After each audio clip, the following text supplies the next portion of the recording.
Bonjour, ici Julie Leblanc. Bienvenue à Découverte du patrimoine.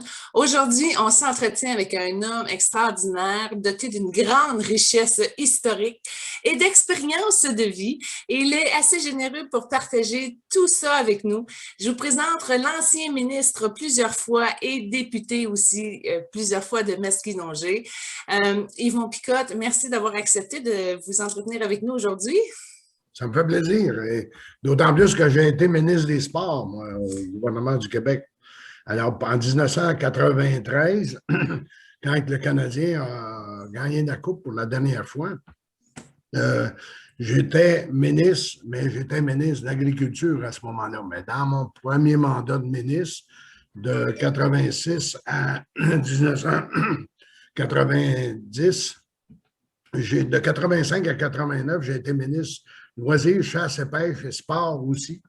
Alors, inutile de vous dire que oui, j'ai toujours aimé les sports, j'ai toujours regardé ça attentivement. Et de toute façon, moi, j'étais, dès mon jeune âge, vacciné canadien. Je peux même vous dire que quand j'ai fait mon cours classique, d'abord, quand on était au collège, on sortait 4 fois par année. Et puis, moi, j'avais réussi à avoir un petit radio portatif que je branchais sur mon lit, parce que les lits, on était tous dans un grand dortoir. Là. Puis j'écoutais la joute de hockey. Évidemment, je n'avais pas le droit de faire ça. Je ne me suis pas fait prendre, tant mieux. Et des fois, je disais, hey, le Canadien a gagné hier. Le maître de scène disait, qui t'a dit ça? J'écoute ça, moi, le hockey. Il se battait à rire parce qu'il ne me croyait pas. Pourtant, j'y disais la vérité. C'est la seule façon qu'il ne te croit pas quand tu dis la vérité, surtout quand c'est gros comme ça. Là. Mais en tout cas, tout ça pour vous dire que moi, les Canadiens, c'est dans mon ADN. J'ai été élevé avec ça. J'écoutais ça avec... on avait dans le temps pas beaucoup de télévision dans notre coin, un certain temps. Et puis, on l'écoutait à la radio. Puis, il y avait un médecin qui restait pas loin de chez nous, je me rappelle de ça, le docteur Dalcourt, qui, lui, avait une télévision. Alors, assez régulièrement, on se réunissait pour aller écouter ça là, quand nos parents nous permettaient de le faire. Puis, on écoutait aussi la lutte, là, pour vous dire que les sports, c'est pas la même chose, la lutte et le hockey, mais donc, dans le fond, ce que je vous dis, c'est que le Canadien, pour moi, c'est dans mon ADN. On va se mettre au niveau du jour. Là, hier, ils ont vécu leur première victoire avec Tampa Bay et là, sont en finale de la Coupe Stanley depuis justement 93. On a commencé par les débuts, là, au niveau de la radio et la télévision du docteur. Alors, comment ça l'a suivi? Parlez-nous des premiers joueurs là, que le petit Yvon adorait, là, les premiers qu'il a vénérés. Ah, ben, il y avait Maurice Richard, ça, c'est un idole national. Puis même pour nous autres, Maurice Richard était un gars exceptionnel. Dans ce temps-là, je pense qu'on avait encore plus d'identification à se retrouver avec un Québécois. C'était un Québécois pur laine. Et c'était des gens qui nous impressionnaient. Alors, Maurice Richard, ça, c'était l'idole nationale. Puis on aurait dit que Maurice Richard, il comptait quand il désirait compter. Un petit peu comme Guy Lafleur qu'on a eu par la suite. Mais d'abord, il y avait Maurice Richard. J'ai même pas assisté au forum, mais j'ai même pu constater l'ampleur qu'il y avait eu quand le président de la Ligue nationale avait banni Richard des séries là, à un moment donné, là, puis l'émeute au forum. Là. Et pour nous autres, c'était impressionnant de regarder ça. Là. Il y avait eu un émeute au forum et c'est Maurice Richard lui-même qui avait appelé la foule à un moment donné à se calmer les nerfs parce que s'il ne l'avait pas fait, il y aurait eu beaucoup plus de dégâts qu'il y en a eu un peu. C'était l'idole du peuple. C'était pas compliqué. Puis c'est joint après ça des gars formidables comme le grand Béliveau. Là. Moi, Jean Béliveau, il est impressionnant. À côté de Richard, évidemment, il était très impressionnant. C'est un grand gaillard avec des épaules carrées et qui jouait aussi à ce moment-là. Bon, il y avait le frère d'Henri Richard qui s'est joint par la suite, mais pour les Québécois, là, c'est une religion. C'est pas compliqué, on le dit souvent, là. Et même en politique, je vais vous dire ça, moi. les gens qui avaient des mauvaises nouvelles à annoncer en politique, les annonçaient quand le Canadien faisait une conférence de presse. Il n'y a pas personne qui écoutait la mauvaise nouvelle, puis tout le monde écoutait la conférence de presse pour voir s'il y avait un échange, pour voir qui avait gagné tel trophée, etc. Alors, c'était un vieux truc de politicien à ce moment-là. Mais là, on recule de loin. Je n'étais même pas en politique à ce moment-là. Mais et de tout temps. Et de tout temps. On fait une conférence. Demain, là, il y aura une conférence de presse entre le Canadien qui va annoncer quelque chose de gros, mettons, là, ou qui va annoncer qu'il s'en va là-bas, puis je ne sais pas, une situation vraiment particulière.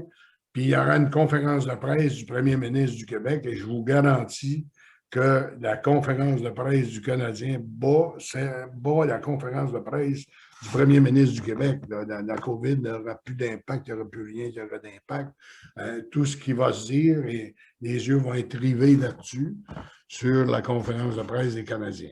Maintenant, nos Canadiens, évidemment, ils sont impressionnants. Là. Ils ont été impressionnants longtemps parce que, écoutez, ils ont déjà eu 22 douzaines de Coupes Stanley à leur palmarès. C'est impressionnant. Là. Avant qu'il y ait une équipe qui ait ça aujourd'hui, là, ça va prendre du temps.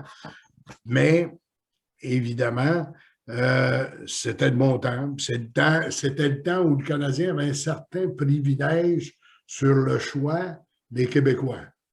Puis les Québécois, là, qu'on le veuille ou non, là, on le disait, ils ont toujours eu du cœur au ventre dans ce genre de situation-là. Puis là, on peut nommer tous ceux qui ont suivi par la suite.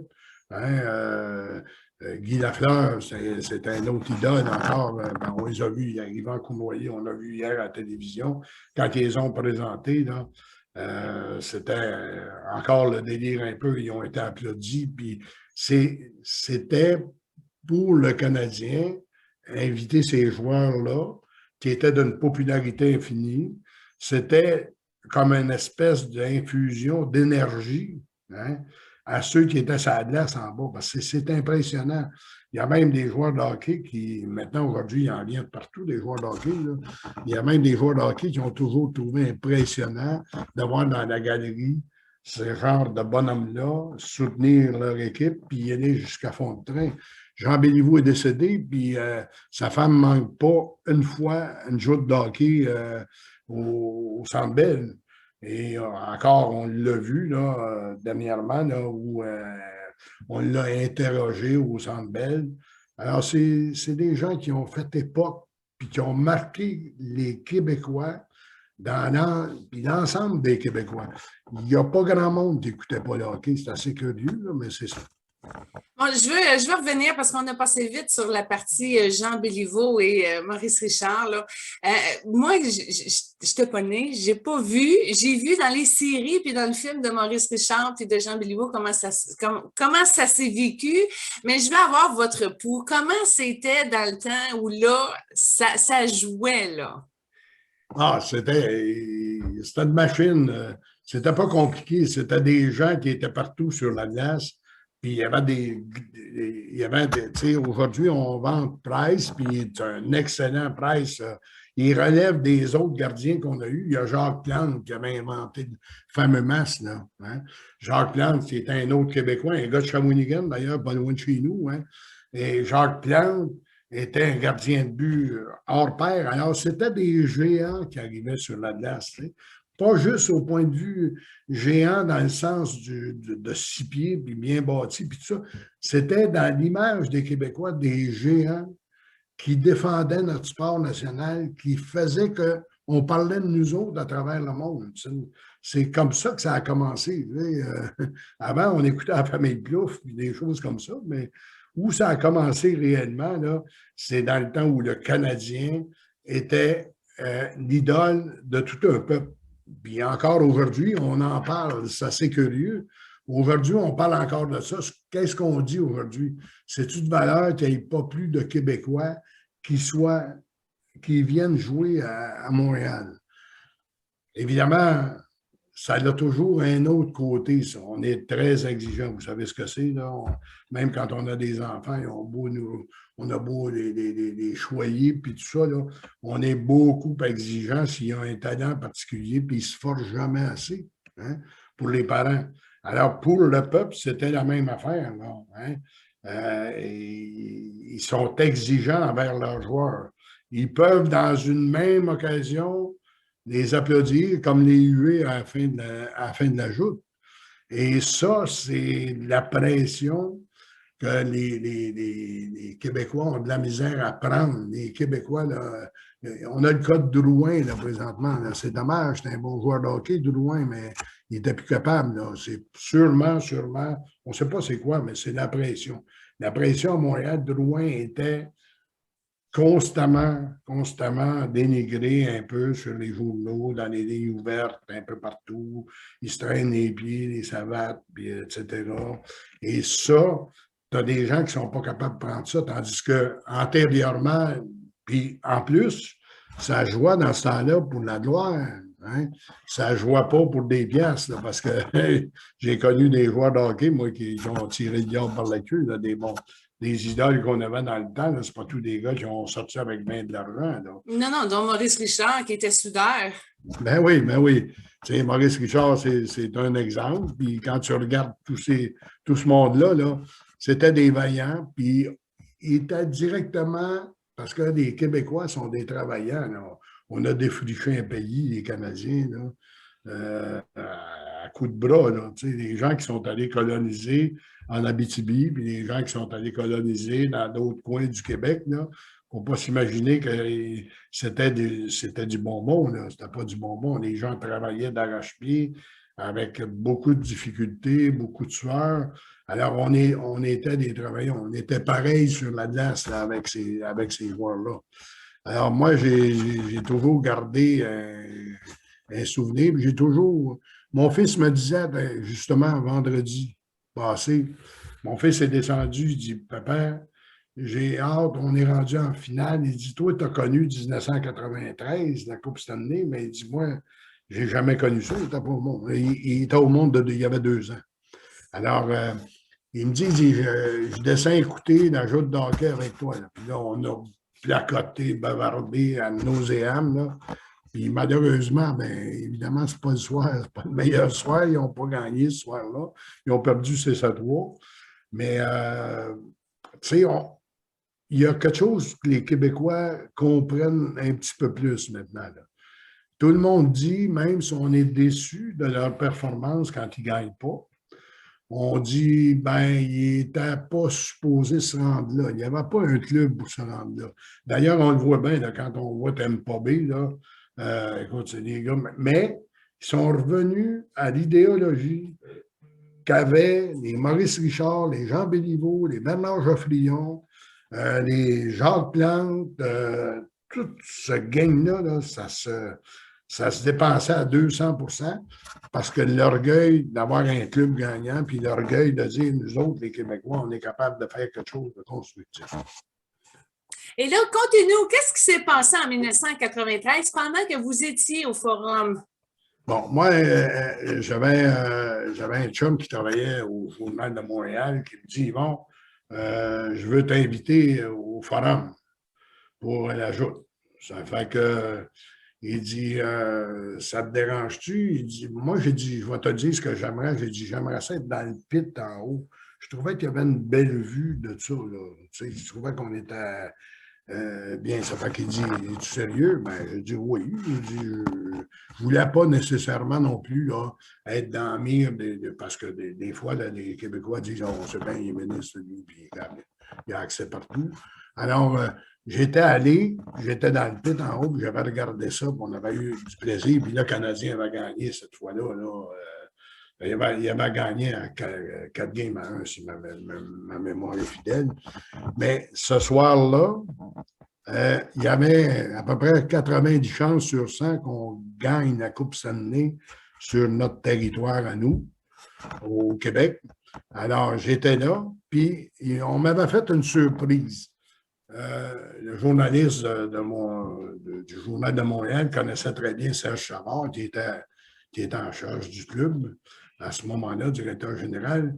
Puis, il me dit vers la fin de la joute, tu vas t'inviter dans la chambre des joueurs. Alors, et là, c'était fébrile. Là, j'étais un gars heureux parce que les voir en plus de proches, puis comme compte tenu qu'on avait gagné. Puis là, je me suis rappelé qu'on m'avait fait stationner l'auto de ministre 3 rues plus loin, parce qu'on sait très bien qu'il y a du débordement pas mal alentour du forum. C'était le vieux forum dans le temps. Il y a du débordement pas mal alentour du forum quand on gagnait des coupes et il y avait du bronze camarade un peu. Alors là, j'ai compris pourquoi on nous avait fait stationner un petit peu plus loin.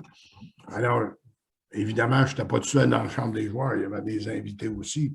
Mais tu sais, c'est un privilège extraordinaire d'aller dans la chambre des joueurs et de voir jusqu'à quel point là, et, écoute, on était survoltés. Même les joueurs, là, voir les joueurs qui, après une joute comme ça, moi, je trouvais qu'il y avait beaucoup d'énergie parce qu'ils étaient tout fébriles, eux autres aussi, ils avaient gagné, alors l'adrénaline était là.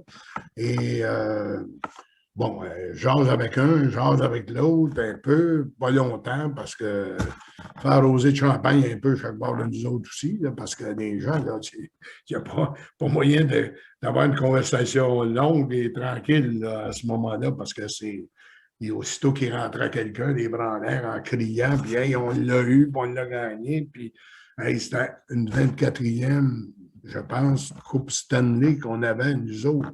Nous autres, les petits Québécois de Montréal là, qui se promenaient partout. Là, puis dans ce temps-là, les gens, là, c'était le train. Hein, on prenait le train, on s'en allait jouer à Philadelphie ou ailleurs. Là.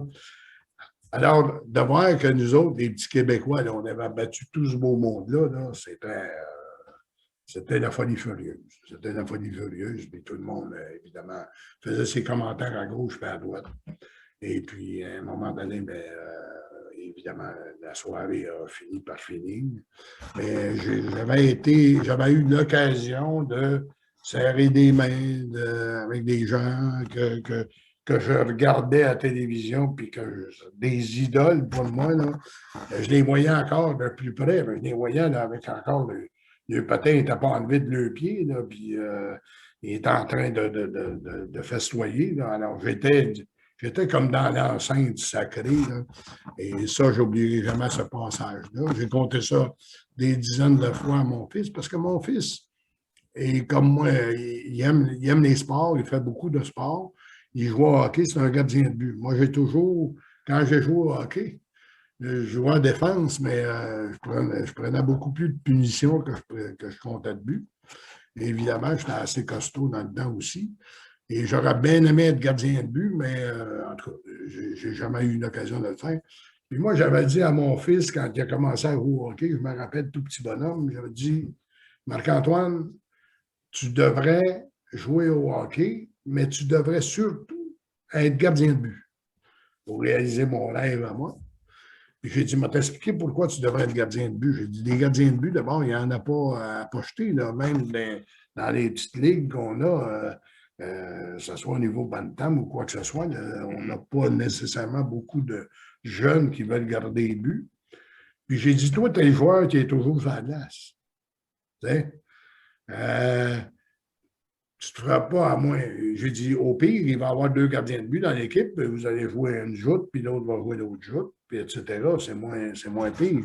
Mais la plupart du temps, j'avais raison un peu. Il y avait à peu près juste tu sais, s'il y avait 3 équipes dans le bantam, il y avait 3 gardiens de but, puis un par équipe.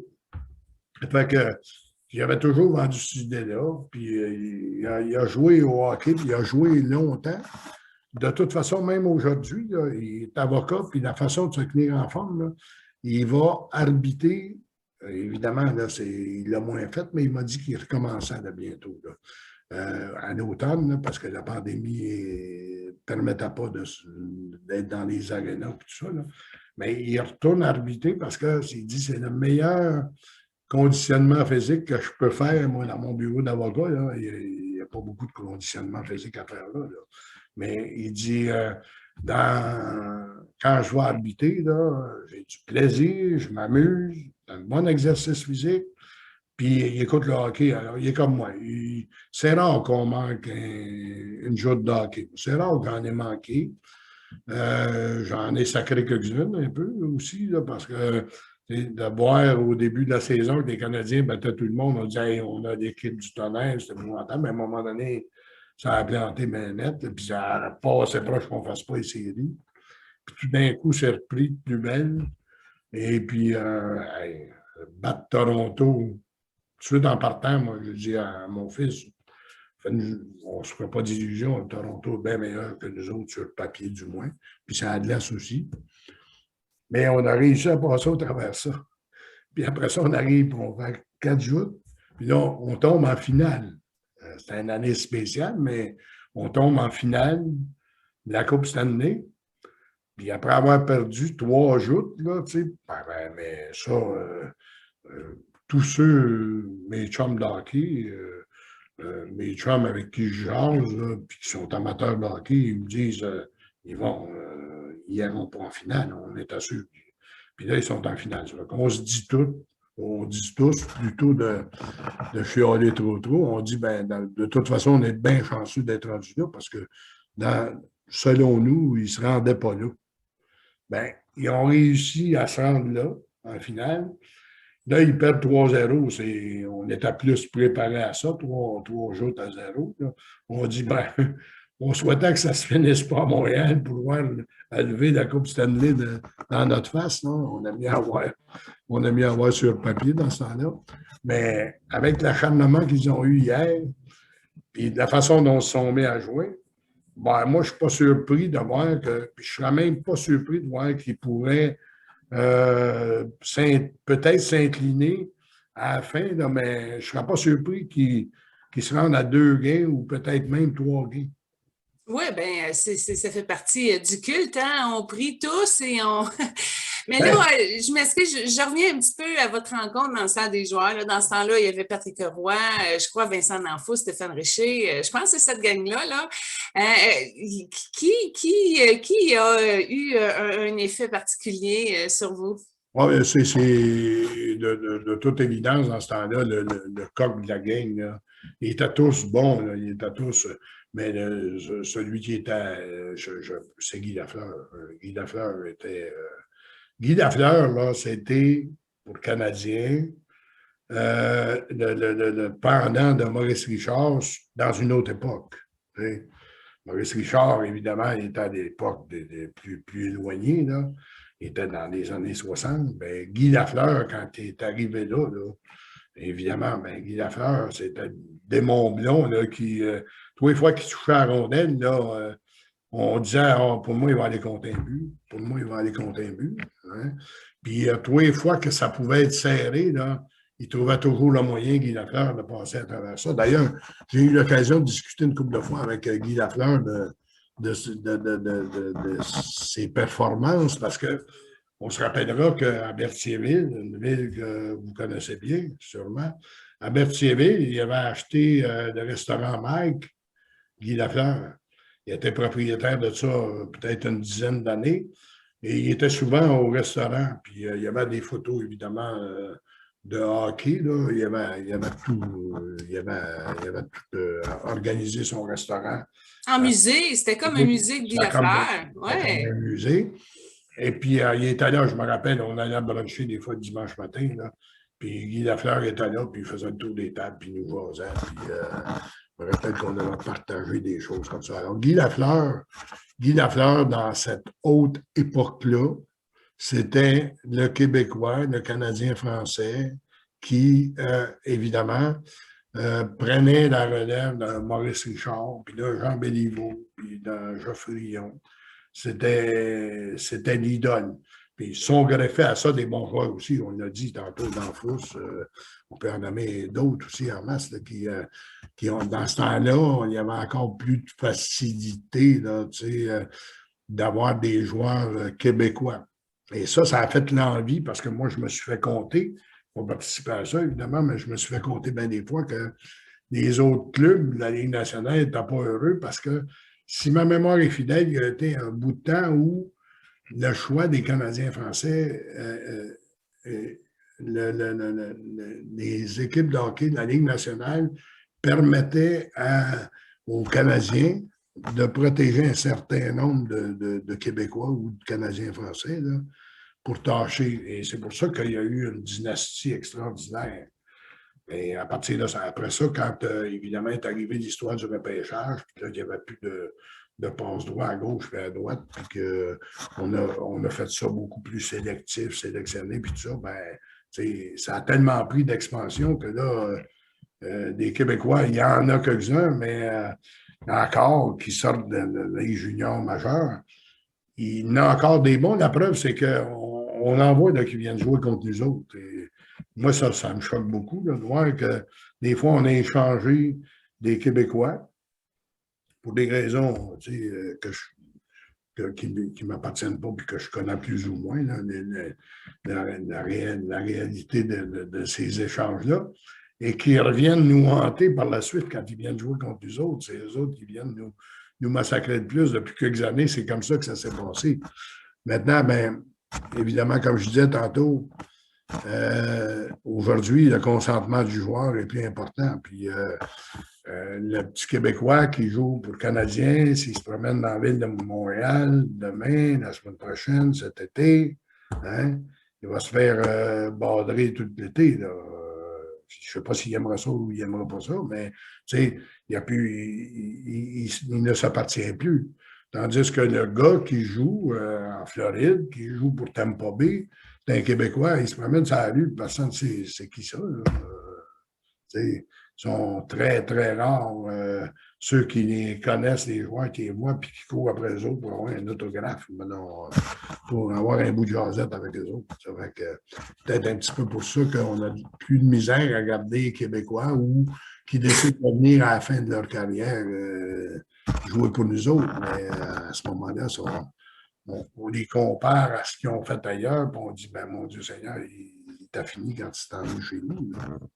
Yvon, oui, on parle des décisions du Canadien qui se prennent à plusieurs niveaux. On parle également du propriétaire du club, puis on parle aussi de tout l'aspect de la Ligue nationale.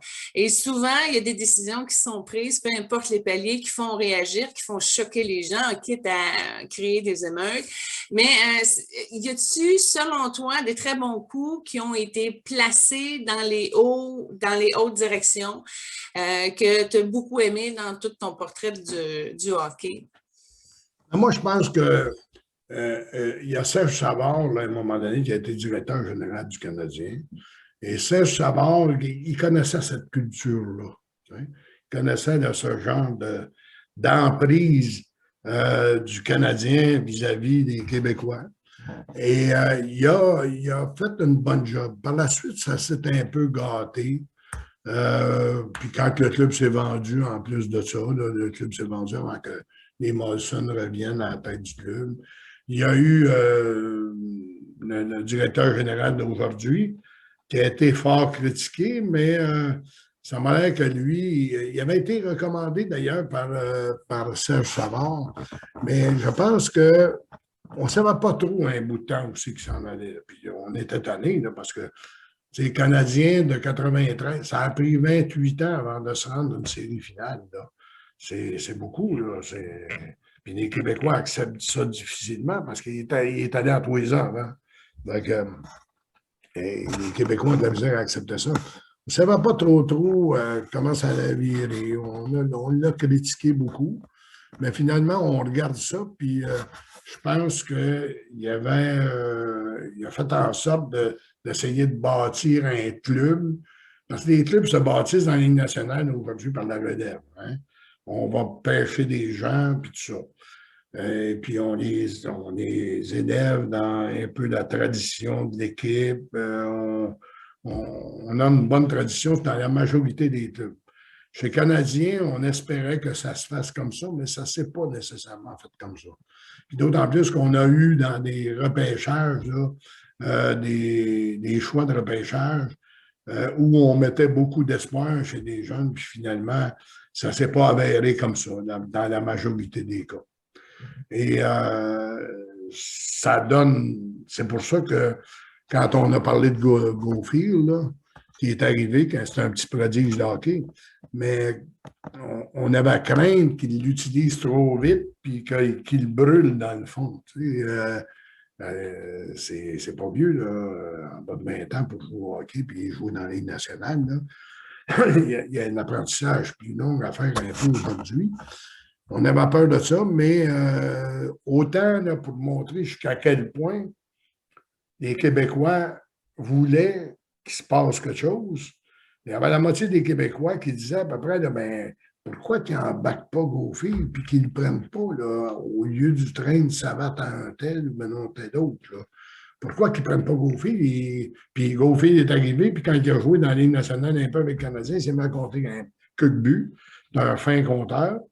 Mais il y avait un autre groupe. Comme moi, je disais, ouais, mais si on fait comme on a fait avec les autres, puis qu'on le brûle, pas sûr qu'on va avoir fait un bon choix. Tu sais. Alors, finalement, aujourd'hui, les clubs sont mieux balancés qu'ils étaient avant. Puis on regarde ça, là, avant d'arriver pour savoir qui c'est qui va s'en aller jouer dans les finales. Là. On regarde ça de plus en plus. Là. Puis il y a des clubs là, qui, bien souvent, ils ont un point de différence. Les clubs sont mieux balancés qu'ils étaient aujourd'hui, puis c'est devenu une business, évidemment. Ça, c'est des gens d'affaires. Le Canadien s'en va faire un voyage d'affaires à Tampa Bay après-demain. C'est ça qu'il s'en va faire. C'est des gars d'affaires. Avant, c'était des gars plus de cœur que d'affaires. Puis la preuve qu'ils n'étaient pas des gars d'affaires, c'est qu'il y en a là-dedans qui n'ont pas eu beaucoup de reconnaissance, en tout cas pas au point de vue monétaire, là, malgré tous les services qu'ils ont pu rendre il y a quelques années. Oui, tout à fait. On le voit ça dans le patrimoine. Est-ce qu'on peut dire que dans le temps, c'est plus facile de gagner des Coupes Stanley parce qu'il y avait beaucoup moins d'équipes? Là, c'est rendu que tous les États quasiment ont la propre équipe. Là, tout le monde a son équipe. Fait que là, c'est rendu avec beaucoup, beaucoup d'équipes parce que c'est pour ça qu'on peut dire que dans le temps, on en gagnait plus parce qu'il y avait moins de compétition. Et moi, j'ai connu des vieilles équipes de la Ligue nationale. Dans le temps, il n'y avait pas beaucoup de compétition. Il ne fallait pas qu'il n'aille non plus trop parce qu'il ne fallait pas de la compétition, mais trop d'équipes parce que, tu sais, on voyageait par train dans ce temps-là, etc. Tu avais Chicago, Détroit, tu avais le Canadien, tu avais Rangers de New York, tu avais Boston. Tu sais, il y avait 6, 8 équipes là, dans le temps. Alors, c'est sûr que c'était un sec restreint. Puis ceux qui étaient appelés à aller là, c'était des gens, c'était des gens qui étaient exceptionnels. Là. Moins tu as d'équipes, plus les postes sont choisis puis choyés d'être là, là. Mais à partir du moment où on a fait l'expansion puis qu'on est rendu à 30 équipes dans la Ligue nationale et plus, là, puis 25 par équipe, 25-30, bien évidemment, le hockey a changé, le hockey, c'est bien, à comparer à ce que c'était dans mon temps quand on les regarde à jouer, même si c'était du jeu robuste, à comparer aujourd'hui, là, c'est pas le même hockey. Là. On ne peut pas faire des comparaisons à certaines époques. Il y a des cas exceptionnels encore comme un gars comme Price. Là. Price, on dirait que quand il veut, là, ça marche. Là. On l'a vu encore hier soir. Là. Si Price n'était pas d'un but, on ne parlera pas du Canadien aujourd'hui. On aurait mieux pour en parler. En terminant, qu'est-ce que tu peux dire par ton cœur de la culture du Canadien et l'effet que ça a eu sur le patrimoine, mais surtout sur ta vie, sur ta passion du hockey et tout ça? Qu'est-ce que tu lègues ou tu gardes de tout ça? Bien, moi, je pense que on parle souvent du sentiment de capacité. La difficulté qu'on a dans la vie, c'est de dire je suis capable. Puis les objectifs, je suis capable de les atteindre. Le dépassement. Tu sais. On voyait qu'il y avait des gars de chez nous là, qu'on identifiait, là, tu sais, qui ne gagnaient pas cher en plus. Là. Ces gars de chez nous, là, ils étaient capables, ils allaient jusqu'au bout. Hein. Et nous autres, ça développe, moi, ça a développé chez moi en disant hey, s'il était capable de faire. Il y a des Québécois qui sont capables d'aller aussi haut et aussi loin. Quand je suis arrivé en politique, moi, Écoutez, la majorité des gens en politique, c'est des professionnels. Quand je dis professionnels, c'est des avocats, il y avait des notaires, il y avait des gens là, avec des professions libérales, là, qu'on appelle. Moi, j'arrivais en politique, j'étais un enseignant, puis j'étais venu au monde à Louisville, un petit épicier de quartier. Il y a quelqu'un qui m'avait. Moi, le premier, je me disais, bon, je pense que d'arriver comme ministre un jour, je ne suis pas certain que je vais être à la hauteur pour faire ça. Puis il y avait un gars qui m'avait dit, non, quand on veut, on peut. Puis c'est là qu'on donne des exemples de Québécois qui ont réussi. Et ça a été une des grosses parties de notre jeunesse quand on voyait le Canadien réussir. C'était du sport, c'était un jeu, puis qu'on voyait qu'il donnait 200%. Bien, ça a développé ces sentiments-là. Et moi, ma mère, qui n'était pas instruite, disait toujours, quand je disais, je ne pense pas que je serais capable de, elle disait, pas capable, il est mort, puis il est enterré, parle-nous-en plus. C'est comme ça. Yvon Picotte, merci infiniment de ce partage de sagesse-là à nouveau. Et c'est cela, hein, moi, de mon bord, mon grand-père, mon père, mon grand-père, comme vous, commençait à la radio, puis a suivi chaque étape de sa vie. Je pense qu'il n'a presque pas manqué de match jamais. C'est spécial à quel point que ça va chercher un sentiment profond de patriotisme. Ça crée même des chicanes avec les gens qui ne l'ont pas, ça. Dans le temps des fêtes, entre autres, je me rappelle, dans le temps des fêtes, et si quelqu'un organisait un souper le soir d'une game de hockey canadienne, le samedi soir, là, souvent, là, si quelqu'un organisait un repas de famille, s'il ne voulait pas mettre du hockey à la télévision, on se trouvait une défaite pour y aller. Là, tu sais. Par contre, ben, il y avait mon frère, moi, c'est un gars on s'est tiré à la pelle souvent parce que lui, il prend pour Philadelphie. Et puis, lui, il aimait l'équipe de Philadelphie.